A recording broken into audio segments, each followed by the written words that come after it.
বগুড়া সহ দেশের বিভিন্ন জেলায় শীতকালীন সবজির দাম পাচ্ছেন না কৃষকরা। অনেকে খেতে নষ্ট করছে সবজি। এ বিষয়ে জানতে যাচ্ছে বগুড়ায়, সেখানে আছেন সহকর্মী আতিকুর রহমান সোহাগ। আমরা সরাসরি যুক্ত হচ্ছি তার সাথে। সোহাগ, বাজারে কিন্তু শীতকালীন সবজির দাম বেশ ভালো দেখা যাচ্ছে, কিন্তু কৃষকরা কেন মাঠ পর্যায়ে লোকসানে?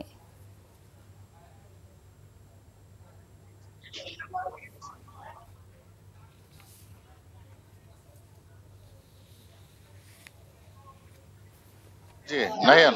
না, আপনি যদি জানতে চাচ্ছেন আসলে বাজারে যে সবজির দাম, আর সবজির দাম কিন্তু আসলে আজকে বাজারে আমরা দেখছি অনেক কম। বিশেষ করে ফুলকপি যেটা এটা বিক্রি হচ্ছে ৳২ এবং থেকে ৳৫ পিস হিসাবে। এবং বাঁধাকপি যেটা বিক্রি হচ্ছে এটা প্রায় ৳৬০ এর উপরে না, এর নিচে বিক্রি হচ্ছে দামে।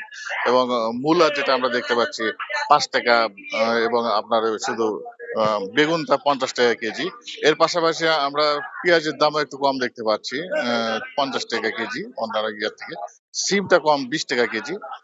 মোটামুটি যে সবজির দামগুলো বাজার আসলে কৃষক বলছে যে আসলে তারা যে সবজির মূল্য এটা বাজারে নিয়ে এসে তাদের যে বাজারে যে ট্যাক্স এবং দিতে হয় এবং যে ভাড়া পরিবহন যে খরচ, এই খরচ দিয়ে কৃষকের যে মূল্য দিয়ে তাদের আসলে পোষাচ্ছে না। এজন্য তারা সবজি আসলে বাজারে তেমন একটা আগ্রহ হারিয়ে ফেলছে। অনেক কৃষকই কিন্তু বাজার থেকে আমরা দেখেছি যে আসলে ফুলকপি গাছ উঠে ফেলছে।